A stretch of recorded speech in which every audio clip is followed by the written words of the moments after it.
বছর চারেকের ড্রাইভিং জীবনে আমার 3বার বাইক অ্যাক্সিডেন্ট কমপ্লিট।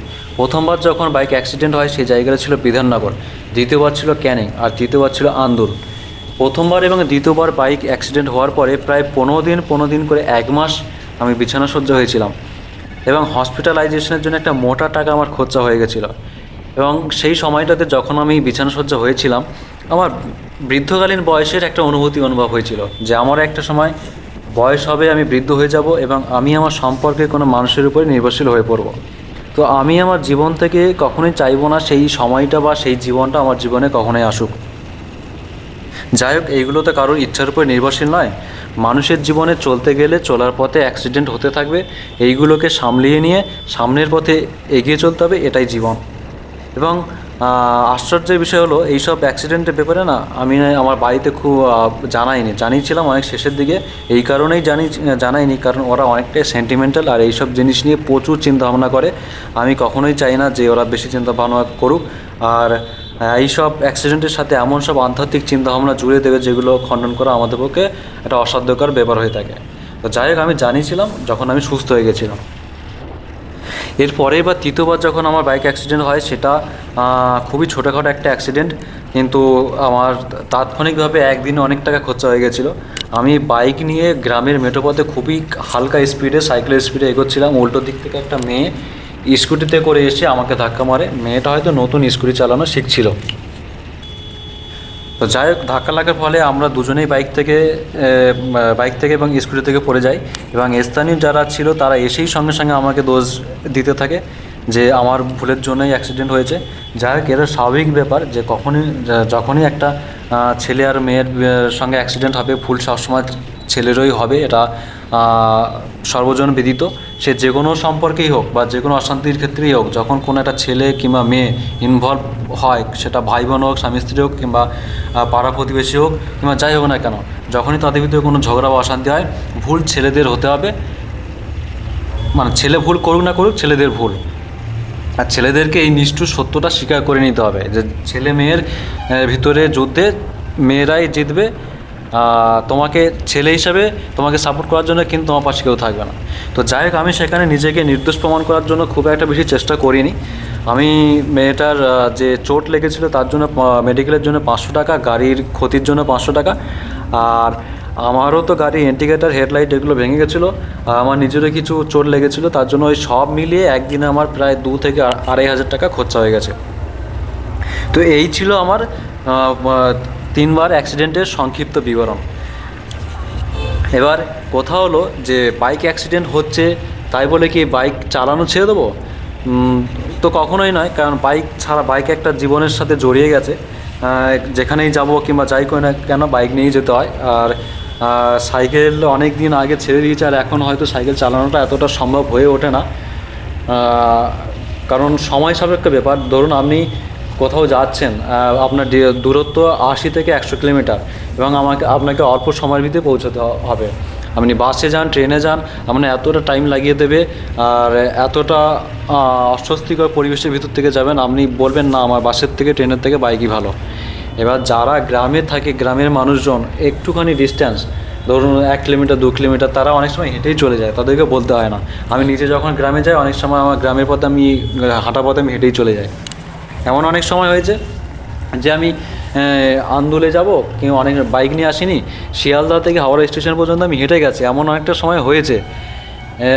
এই বাসে থেকে আপনি কখনো যদি আপনি শিয়ালদা থেকে হাওড়া স্টেশন বাসে জানতে পারবেন যে ওই 4 কিলোমিটার ডিস্টেন্সে বাসে যেতে কতটা সময় লাগে। প্রায় আপনাকে 1 ঘন্টার থেকে বেশি সময় লাগিয়ে দেবে। আর আপনি যদি হেঁটে যান, আপনি হয়তো 20 থেকে 25 মিনিটে আপনি হাওড়া স্টেশন পৌঁছে যেতে পারবেন। আর বাইক থাকলে তো কোনো ব্যাপার নয়, 5-10 মিনিটের ভিতরে পৌঁছে যাবেন। তো বাইক থাকার এই একটা সুবিধা। আর যাদের লং ডিস্টেন্স মানে দূরে বাড়ি, মানে কলকাতায় থাকে কিন্তু তাদের গ্রামের বাড়ি অনেকটা দূরে, তাদের জন্য বাইক গাড়ি এগুলোয় একটু প্রথম তো বাসে ট্রেনে ঠিক আছে, এবং যখন আস্তে আস্তে বয়স হবে একটা গাড়ি বাইকে সেটিং হয়ে যায়, না হলে তারা রেগুলার যাওয়া আসা করতে পারে না। তো আমার ক্ষেত্রেও সে একই রকম হয়েছিল।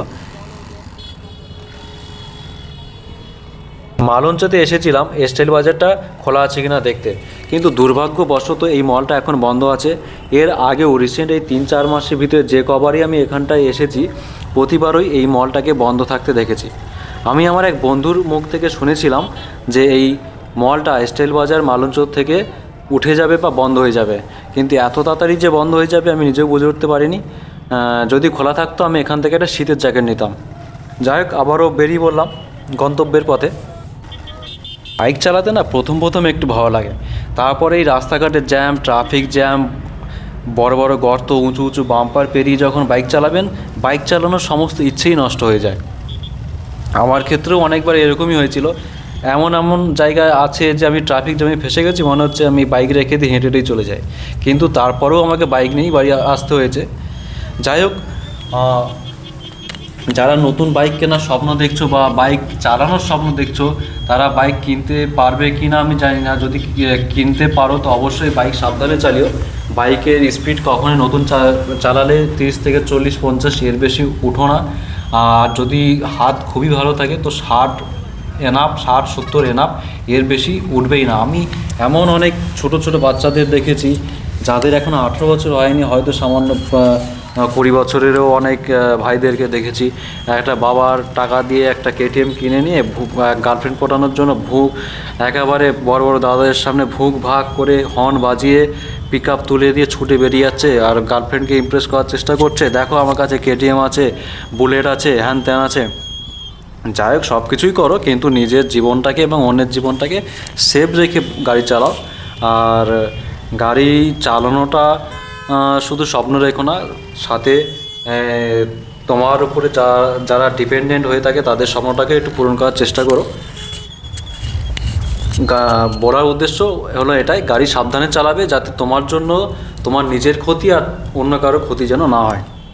বাকিটা তো বাইক চালাচ্ছ, নিজেদের ভুল নিজেরাই বুঝতে পারবে, নিজেদের ঠিক ভুল চিন্তা করার চিন্তাভাবনা কম বেশি প্রত্যেকেরই থাকে। তো এই নিয়ে আলাদা করে কিছু বোঝানোর নেই। অনেক দিন পরে একটা মোটো ব্লগিং ভিডিও বানানোর চেষ্টা করলাম। আমার ভিতরেও না একটু তো ভিডিও বানানোর শখ বা ইচ্ছে হয়, কিন্তু সময়ের অভাবে এই ভিডিও বানানোর পিছনে একদম সময় দিতেই পারি না। তবুও চেষ্টা করি মাঝে মধ্যে দুটো একটা ভিডিও বানানোর। আর এই ভিডিও বানাতে গেলে কতটা সময়, এডিটিংয়ের জন্য সঠিকভাবে সাউন্ড দেওয়ার জন্য কতটা সময় দিতে হয়, যারা ভিডিও বানায় তারাই জানে। সে যাই হোক, আমি প্রথমবার চেষ্টা করলাম একটা মোটো ব্লগিং ভিডিও বানানোর। কোথাও যদি কোনো ভুল টুল থাকে একটু সবাই ধরিয়ে দিও যাতে আমি ঠিক করতে পারি। আর ভিডিওর ভিতরে অনেক জায়গায় 2-1 জায়গায় আমার নিজেরও অনেক ভুল হয়ে গেছে, যেগুলো বুঝতে পেরেছে, কিন্তু এগুলো ঠিক করার জন্য এতটা সময় হয়তো নেই, তাই সেই ভুলটা নিয়ে ভিডিওটাকে পোস্ট করলাম। সবাই একটু ভালোবাসা দিয়ে পাশে থেকো, ভালো লাগবে। আর ভালো লাগলে একটা লাইক কমেন্ট করো, সঙ্গে থেকো, ভালো থেকো, সবাই সুস্থ থেকো। ধন্যবাদ।